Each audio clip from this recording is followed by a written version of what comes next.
Hello and welcome to Cost Accounting. I am your host, Dr. B. Happy to have you with us as we talk about cost terms. This is a refresher session on cost terms that you have likely heard during your time in Principles of Accounting 1 and Principles of Accounting 2. We're going to talk about the cost terms, especially from the perspective of a manufacturing company. So first and foremost, let's look at the financial statements, income statement, balance sheet, statement of cash flow, statement of retained earnings from the perspective of costs and understanding the terms associated with those costs. And we will start by utilizing an example from one of my favorite companies, Royal Caribbean International. As we look at Royal Caribbean International and looking at a snippet from their income statement, we can discuss their total revenues through understanding what their receivables look like and breaking down their revenue in a total sense. So let's take a look at their revenues first. We have $9.5 billion in total revenue for the company. And breaking down that 9.5 billion, almost 8 billion of that comes from passenger ticket revenue, and 2.7 billion of that comes from onboard and other revenues. To understand the cruise ship industry and understanding Royal Caribbean's makeup of a company, when we look at things like passenger ticket revenue, we're primarily talking about the individuals staying within the cabins. So that's the cabin room revenue. And when we talk about onboard and other revenues, primarily we're talking about food and beverage revenues, as well as other smaller revenues such as gaming and other activities on board at an additional cost. And so and understanding how the revenue is broken out, we know that their total revenue is 9.5 billion. We can further break down that revenue on a per passenger basis.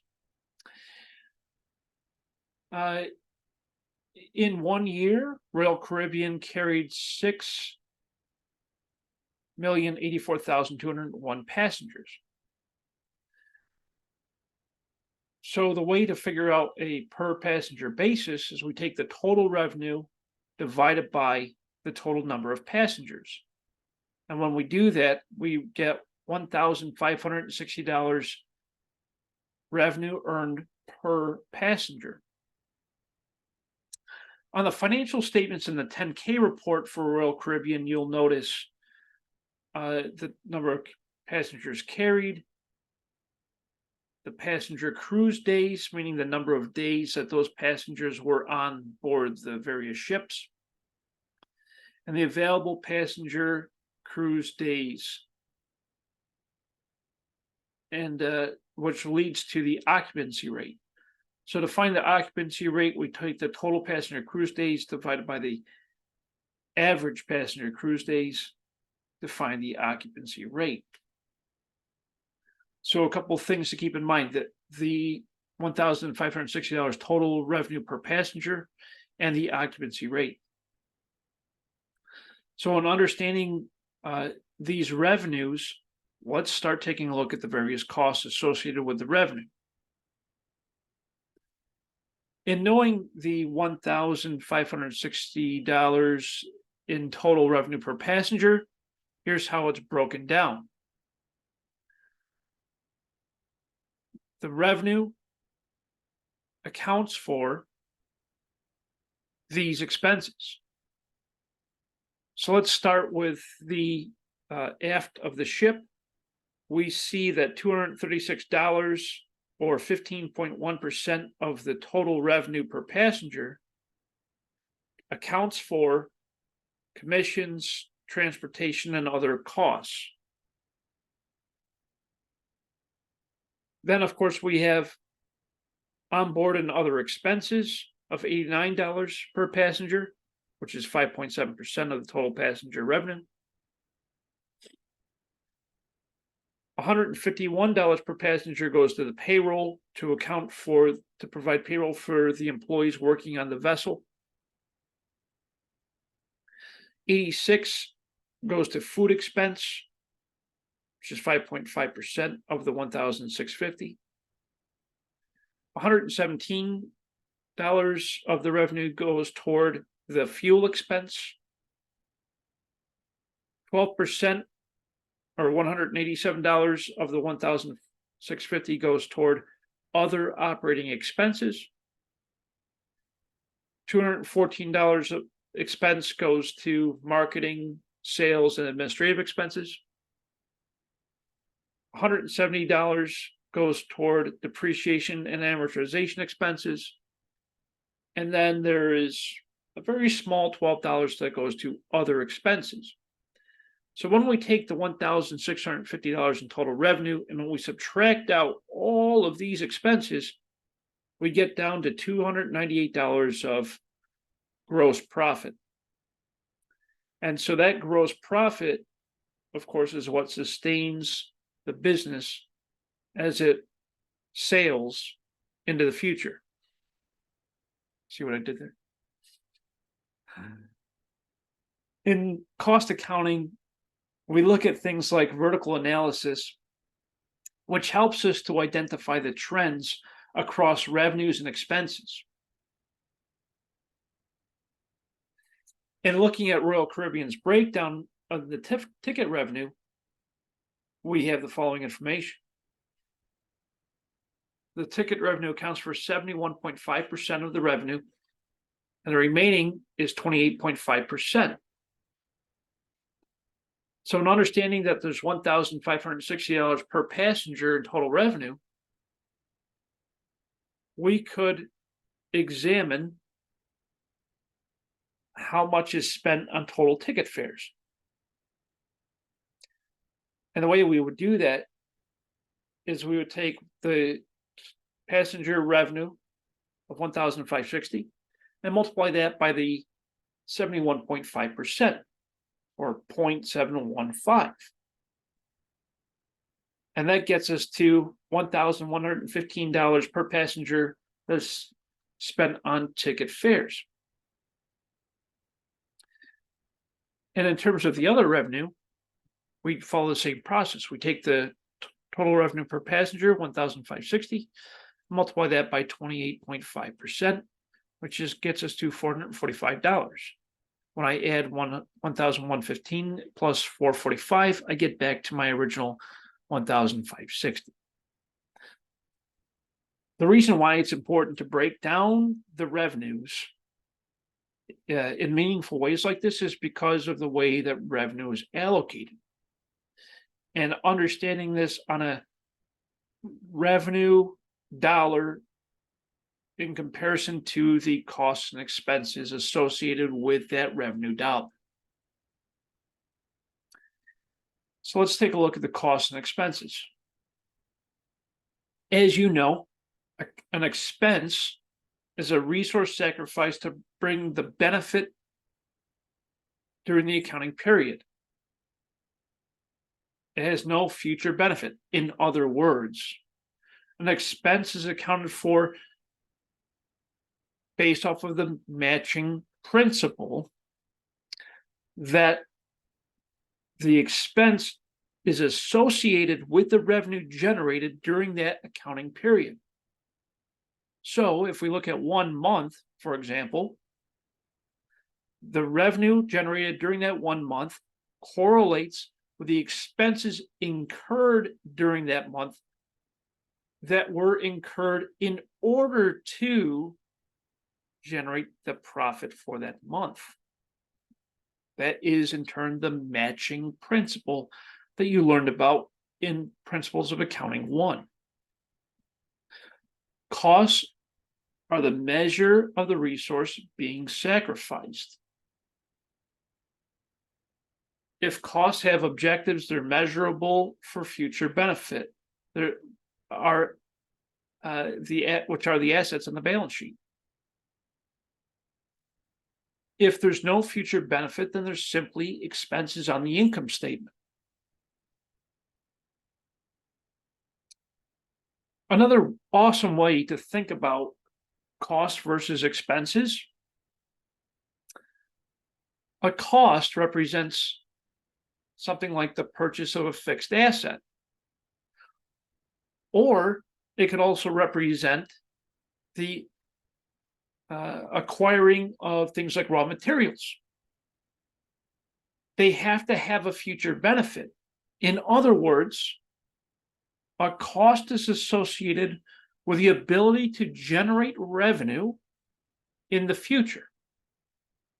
That simply means it's the cost of investing into the business through the purchase of property, plant, and equipment, which is used to in turn generate future revenue. That's a cost.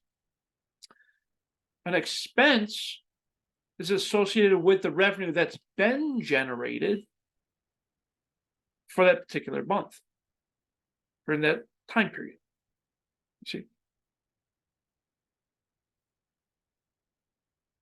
In looking at another example, let's take a look at Tesla, the electric car manufacturer. And in this course, I believe students typically select Tesla for their 10K project. So let's take a look at this. We have the following information in terms of cost. The total cost of revenues, also known as cost of goods sold, was $17,419,247.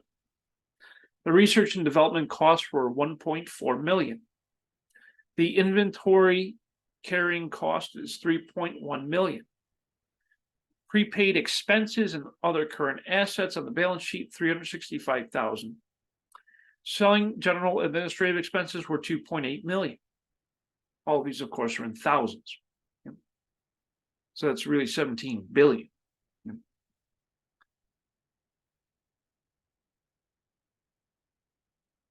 Now we take those costs and we classify those into the respective categories. Cost of goods sold, as you know, are associated with inventory. We sold the inventory, which was the asset, and as a result, we have cost of goods sold on the income statement. Research and development, those are expenses. Selling administrative expenses, those are expenses. Opportunity costs. And opportunity costs are costs that are easily measured or captured in financial statements to some degree, sometimes not as easy. When making a choice, we give up one over the other. For example, students make an opportunity cost. The opportunity cost is you spent time in Dr. B's cost accounting class instead of working during that time. The opportunity cost is what you've given up. So therefore, the opportunity cost is the hourly wages that you've sacrificed in order to be in this class during the same time. That is the opportunity cost. Net benefit of the paths not taken is called the opportunity cost. So again, the hourly wages that you would have made instead of being in this class with me for some time is the opportunity cost. We don't incur the cost, so therefore we don't necessarily include that in the financial statements. They're just something that we consider in the decision-making process, right?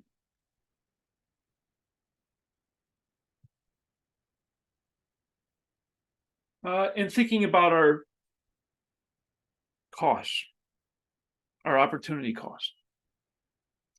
Here we have a decision. You have $60 to spend.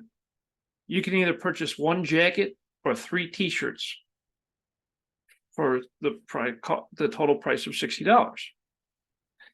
It's almost winter, so you decide to go with a jacket. You've foregone the 3 shirts. The opportunity costs, therefore, are the 3 shirts. Sunk costs. These are costs that do not impact today's decision making. They're costs we have already incurred in the past. That's why we call them sunk costs. They're costs we've already incurred, and they do not have an influence on the decision-making process. They are sunk. They are no longer relevant in the decision-making process. We've already incurred them. Sunk costs.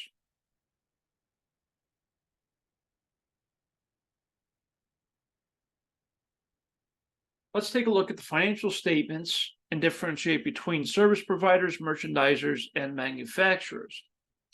Service providers are companies that provide a service. An example of that would be an accountant, a dentist, a lawyer, a therapist, a dry cleaning service, drive-through service, a car wash.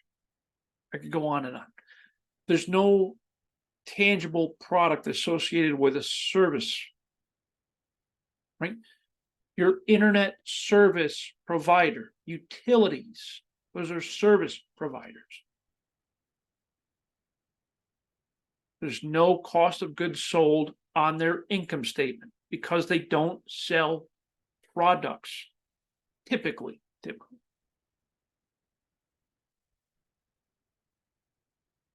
The costs are commonly long-term, and they're simply expensed out on the income statement.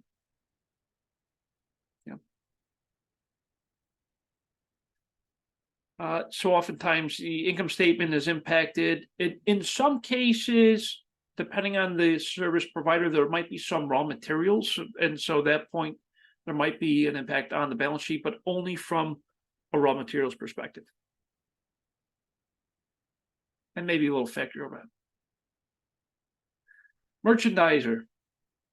This is a company that sells products.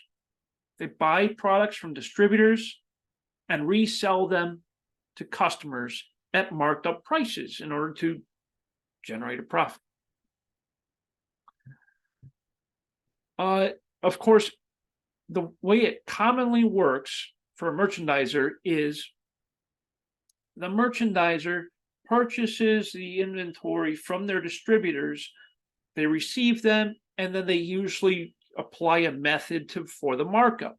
It might be a cost plus markup method. It might be a multiplier method. It might be another factoring to identify the markup price. It could be a target profit method or something along those lines in order to help them to identify the sales price to their customers. Yeah. On the balance sheet, inventory is the asset account that is most commonly associated with the purchase of the inventory from their suppliers. On the income statement, we will have cost of goods sold, and we will have the associated expenses. With manufacturing, these are companies that actually manufacture the product and then sell them to either the direct consumer or the distributor. In manufacturing, they construct the product using raw materials, direct labor, and factory overhead. So raw materials, work in process, and finished goods are the categories of inventory found on the balance sheet for a manufacturer. Raw materials, those are the materials that have not yet been processed. Work in process, those are the materials that are in process. They're currently being worked on using direct labor in order to produce a finished good. And a finished good, of course, is when the product is completely made, available for sale. It's good. It's totally finished. And of course, once the finished good has been sold, it comes off of the balance sheet and goes on to the income statement as a form of cost of goods sold. In most cases, the income statement will also display gross margin or gross profit. We, as accountants, know that in order to find gross margin or gross profit, we take our revenue, sales, minus cost of goods sold equals gross profit.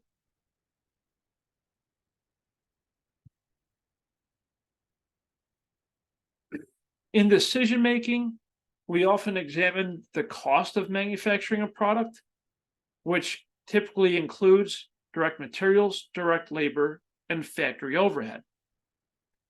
These are the costs of manufacturing a product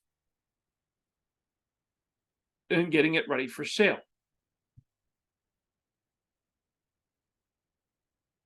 Period costs, these are costs associated with the sale of that finished good, but they are not directly tied to a specific product. The period costs are simply expenses that fall on the income statement after cost of goods sold. These typically include things like selling and administrative expenses. Manufacturing and non-manufacturing costs include things like the product and manufacturing costs. They're similar, but there are a few inherent differences. Period costs include things like selling administrative expenses, marketing, related sales expenses, those kinds of things. And they're found on the income statement as expenses that are related to the activity of selling finished goods.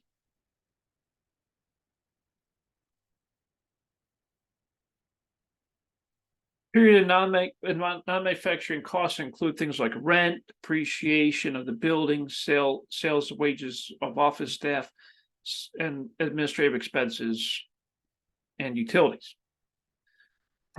Manufacturing costs include direct materials, direct labor, and factory overhead. Those are the primary differences between period and manufacturing costs.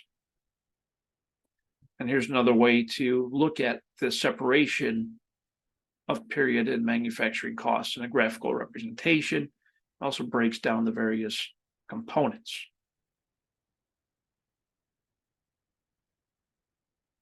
We oftentimes apply activity-based costing methods that you learned about in Principles of Accounting 2 to the concept of cost accounting.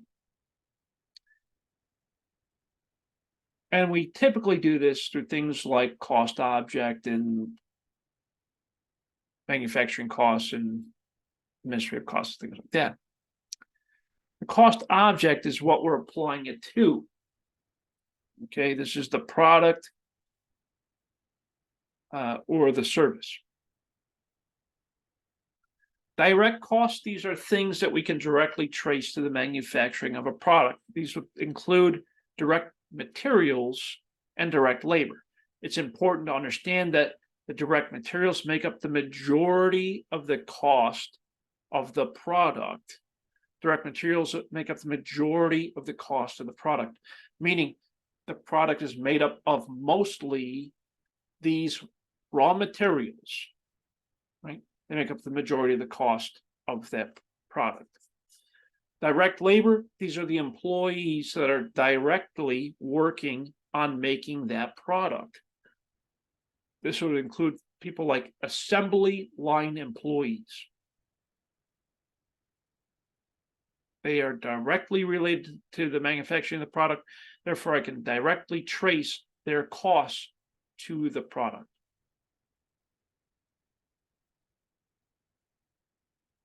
Here's a nice visual representation of that. Here we have the manufacturing of a carton of orange juice. Of course, the direct materials are oranges, water, and concentrate. Those direct materials are processed by the people directly working on the manufacturing of that product. In this case, the chefs or the assembly line workers who process the raw materials into a finished product. You see? Indirect costs are costs that cannot directly be traced to the manufacturing of product. Okay, these typically include smaller, less obvious costs like things like adhesive or plastic or some other smaller components that go into making a product, but they make up a very small part of the cost of that product. We call these indirect costs. There's indirect manufacturing overhead, which is also called manufacturing overhead, like the adhesive and the plastics and all the small components. They make up a very small part of the product. They're not easily traced. Okay, so therefore we call those indirect costs, and they're part of manufacturing overhead. Another indirect cost is indirect labor. Indirect labor are where supervisors who are not in the manufacturing process observe individuals in the manufacturing process. That is an indirect labor cost. Other indirect labor costs would include people like the maintenance staff who cleans around the assembly line. That's indirect labor. Yeah.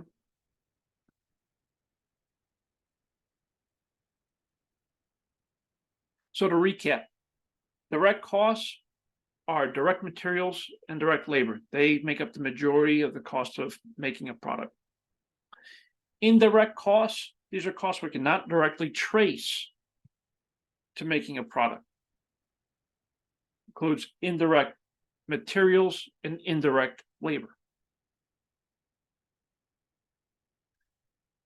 And of course, we also have non-manufacturing costs, which are known as period costs that find themselves on the income statement through selling general administrative expenses. As you also recall from Principles of Accounting 2, we have prime costs and conversion costs. Prime costs are the costs that make up the majority of the cost of a product. This includes direct materials and direct labor. Conversion costs are the costs that are converted in the manufacturing process. This also includes direct labor and manufacturing overhead.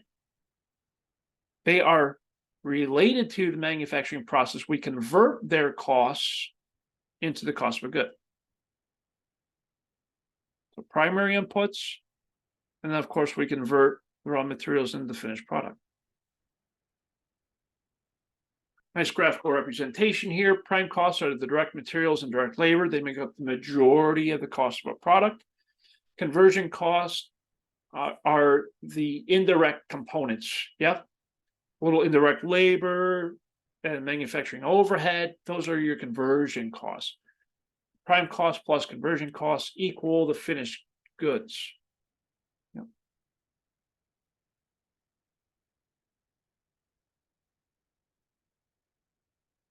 Then, of course, we have fixed and variable costs. Variable costs are costs that change with the level of output. Okay, variable costs are costs that change with the level of output. This includes a variable cost per unit times the volume of activity, the number of units produced. Okay, variable costs rise with the level of production.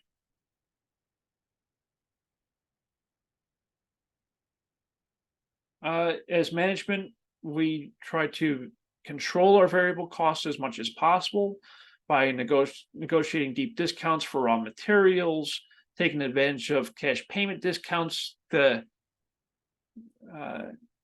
like 210 net 30, 2% discount if paid within 10 days, otherwise the net's due in 30 days type of discounts, etc. Changing suppliers to find the lowest price point, modifying the quality quantity of inputs used during the production process in order to control those variable costs, and to change the output product size, etc., making things smaller, minimizing overtime hours where possible. All of these things help management to control their variable costs. Capacity is, of course, something that we always take into consideration in the manufacturing process. We try to optimize our capacity by working in the upper limits of space, meaning we try to maximize our capacity to produce the maximum amount of output possible in a meaningful and lean way.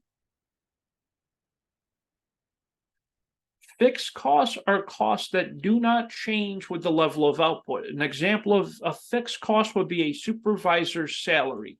The supervisor's salary does not change with the level of output. Another example of a fixed cost would be rent. The rent does not change with the level of output. Regardless of the amount of products we make, the supervisor's salary and the rent stay the same. Here we have an example of pizza, one of my favorite food groups. We have fixed costs on a per unit basis. If a pizza costs a total of $10, each slice is worth $2.50 if there's 4 slices. I can cut the pizza into smaller pieces. Each piece of a 6-piece pie is $1.67. It still equals a total cost of $10. So no matter how much you cut that pie up, the total fixed cost is $10. You see? What does management do to control their fixed costs? Cut capacity and manage other fixed costs by limiting the amount of capacity that's being produced, and of course negotiating on things like rent, those types of things. Controlling fixed costs is a lot more difficult than controlling variable costs.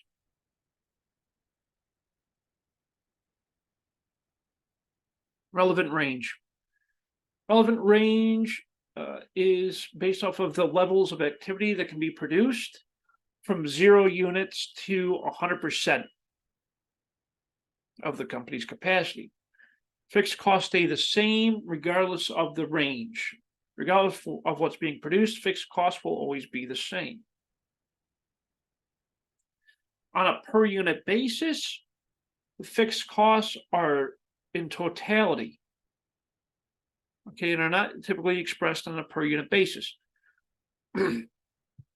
Unlike variable costs are expressed on a per unit basis. Variable costs such as variable materials plus other variable costs.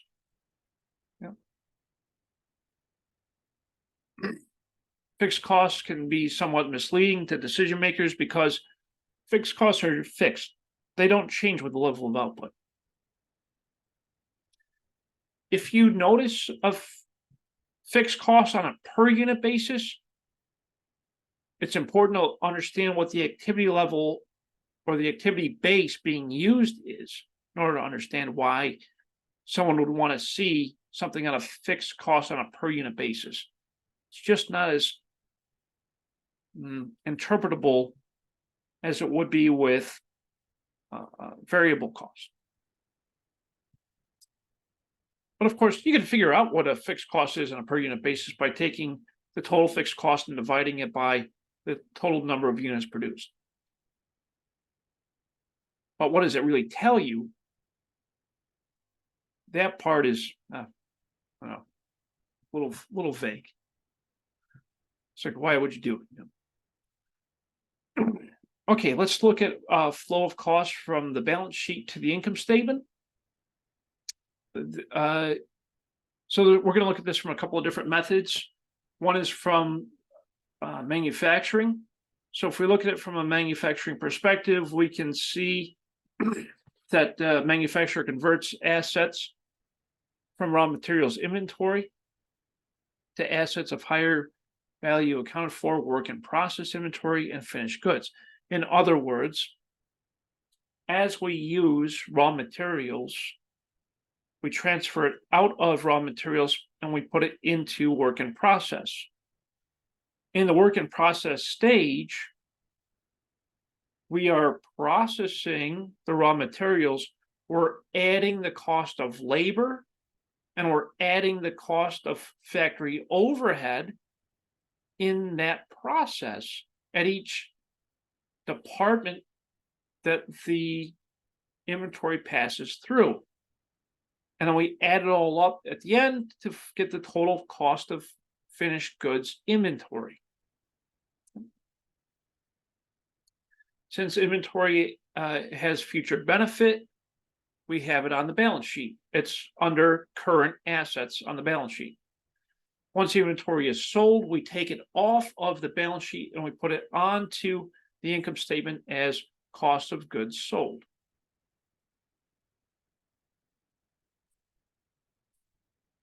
Inventoriable costs are costs that are associated with inventory. Raw materials, work in process, finished goods. Inventoriable costs. Raw materials inventory.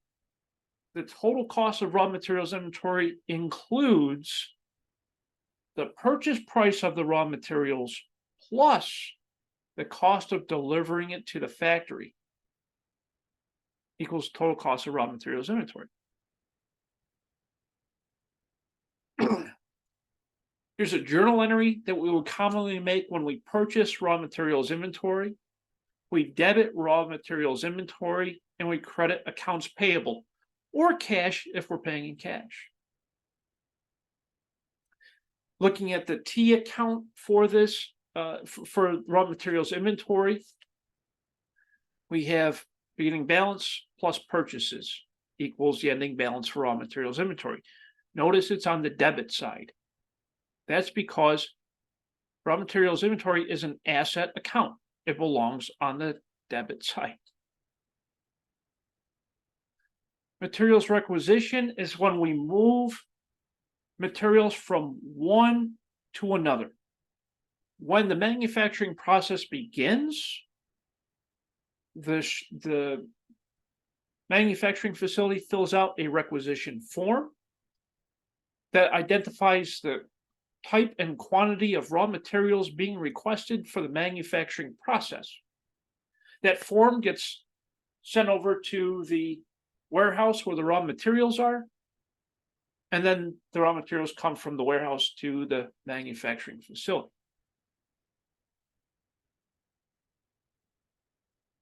And of course, the materials requisition forms are used as ledger accounts to track the raw materials in inventory.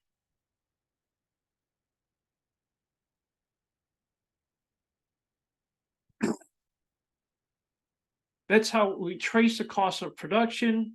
We identify the materials being used. When we use direct materials, we take them out of raw materials inventory, we put them into work in process. The ending direct materials inventory is the amount that we have on hand at that point in time, at the end of the month, the quarter, or the year. Direct materials used is the quantity used in the production process for the whole month, quarter, or year. So direct materials used, the formula is beginning direct materials inventory you started the month with, plus direct materials purchases that you made during that time period, minus ending direct materials inventory. That tells you how much materials you've used in the process.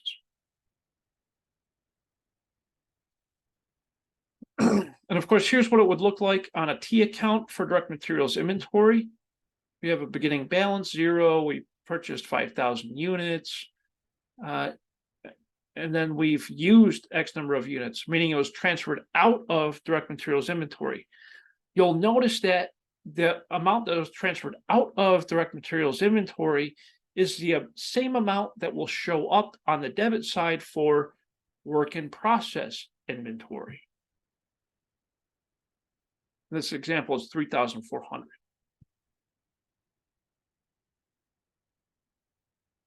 Work in process inventory, that is the materials that we're currently working on to produce a finished good. This, of course, is directly transferred from raw materials to work in process inventory. The direct labor processes that inventory. They add in manufacturing overhead. And then ultimately, when the work in process part is done, it's transferred to finished goods. And looking at our earlier example of making a carton of orange juice, we have the direct materials that were used: oranges, water, concentrate, plus the direct labor that processes those raw materials. And we add in some factory overhead, which would include things like depreciation, utilities, some additional salaries, some indirect materials. Yep. All of that together equals the total work in process inventory. Looking at it from a journal entry perspective, we debit work in process inventory, we credit raw materials inventory, we credit wages payable, that's your direct labor, and we credit utilities payable, which is a part of factory overhead.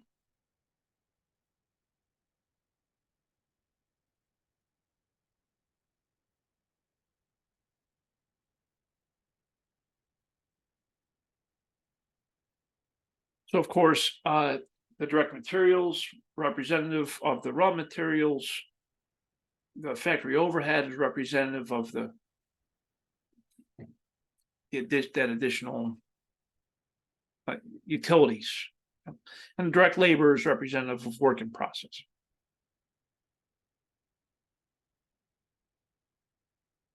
Here's what the corresponding T account looks like for work in process inventory.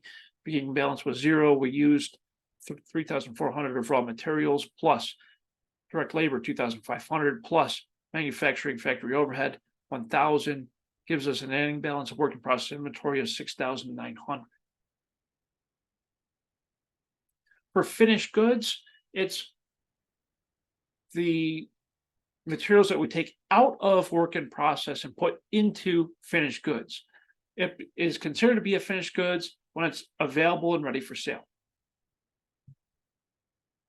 So we take it out of work in process, put it into finished goods when it becomes available and ready for sale. And this is what the T account shows us: out of raw materials inventory, work in process into finished goods.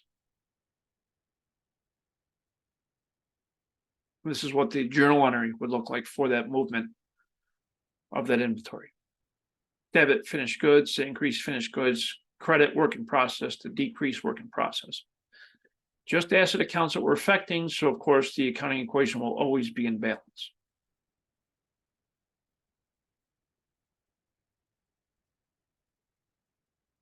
And this just helps us to summarize what had happened. And this would be what would be representative of our balance sheet, all of our ending inventories for raw materials, work in process, and finished goods to equal our total inventory, 8,500 in this example.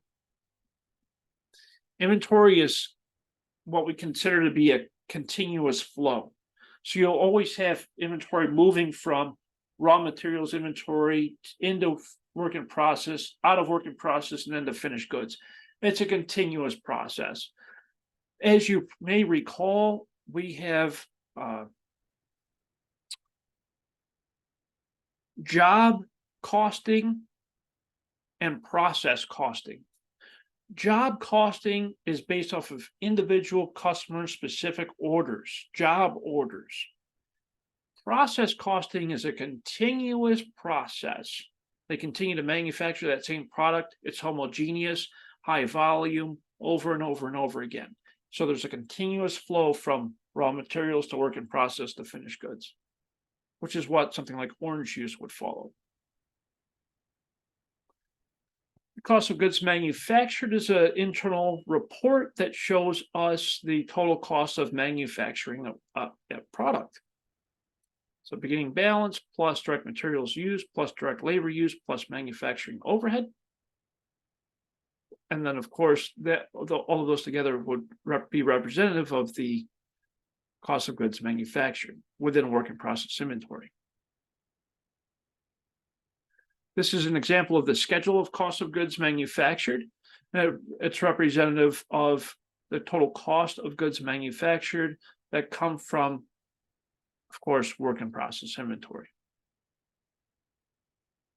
The formulas to find cost of goods manufactured, we take beginning work in process inventory plus total manufacturing costs minus ending work in process inventory to find cost of goods manufactured. To find cost of goods available for sale, meaning they're available and ready for sale now, we take beginning finished goods inventory plus cost of goods manufactured.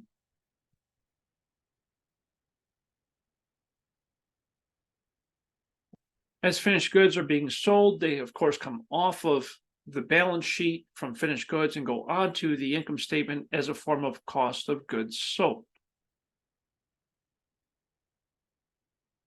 And this is a report that would be generated internally, management accounting, cost of goods sold for a manufacturer, or cost of goods sold for a retailer. That's how we formulate cost of goods sold. And this is what it would look like representative of a T account. Finished goods inventory going to the cost of goods sold. And this would be the type of journal entries that we would make for cost of goods sold. And this is what the cost of goods sold schedule looks like. And then one of the last concepts we want to talk about today is about contribution margin. Contribution margin, as you know, is the difference between your sales and cost of goods sold.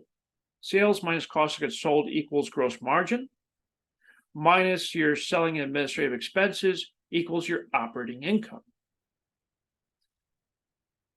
That's how we look at a traditional, generally accepted accounting principle income statement. In order for us to understand the contribution margin, we take sales minus variable costs to find the contribution margin. Sales minus variable costs equals contribution margin. Minus fixed costs equals operating income. These are concepts we've been talking about today that you've learned in Principles of Accounting 2. So there's two types of income statements. One is the standard, traditional, generally accepted accounting principle income statement for external reporting. They show revenue minus cost of goods sold equals gross profit, minus your expenses equals net income. That's the standard traditional approach. And of course, we as cost accountants, we look at things like margin. And so in order to find the margin, we take into consideration variable cost. So sales minus variable cost equals contribution margin minus fixed costs equal operating income. So again, gross margin, we take sales minus cost of goods sold to find the gross margin, which is, of course, expressed before all of your expenses. Then you would take all of our expenses out and then to find the operating income. Contribution margin, we take sales minus total variable costs equals contribution margin. Contribution margin minus fixed costs equal your operating income.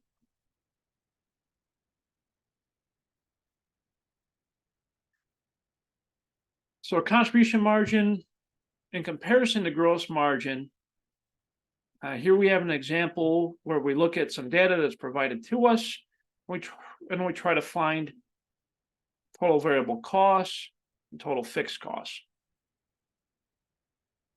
So our sales minus cost of goods sold equal our gross margin minus selling general administrative expenses equals our operating income. So how do we find cost of goods sold and how do we find gross margin? Well, the way to do that is, of course, we take our sales to find the percentage cost of goods sold, which ultimately, when we find that, we can subtract that to get our gross margin.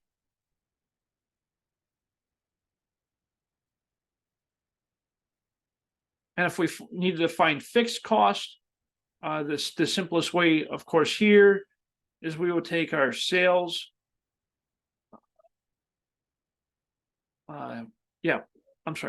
We would take our contribution margin minus our operating income to find our fixed costs.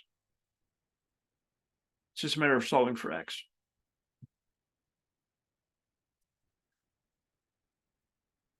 Okay, and then looking at our full costs for the company, we look at cost of goods sold, selling general administrative expenses, which give us our combined costs, or also known as our full costs. And of course, there's additional value chain added benefit to doing it this way. It helps us to identify our total costs, also known as our all-in costs. And the reason why this is important is to figure out the best pricing strategy for selling our individual products.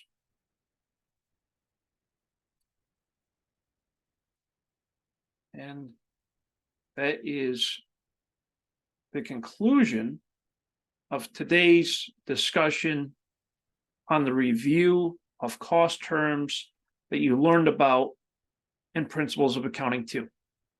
Again, I'm your host, Dr. B. If you have any comments, questions, or concerns, you can email me, call me, set up office hours. I'm here for your success.